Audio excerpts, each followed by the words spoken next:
नमस्कार, मी Bhushan More, hotel grand प्रभूमध्ये आपलं स्वागत आहे. आपल्या पुढे जी डिश आहे हिचं नाव पिठला किंवा झुणका.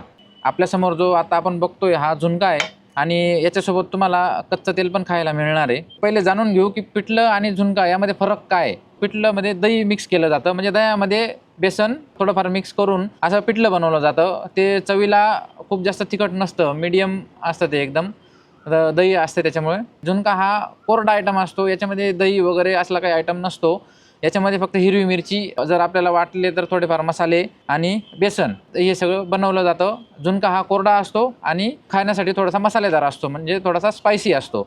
असा हा झुणका किंवा पिठला उत्तम महाराष्ट्रीयन डिश आहे आणि ही आपल्याकडे खूप चांगल्या प्रकारे बनवली जाते आणि आपल्याकडे खूप फेमससुद्धा आहे.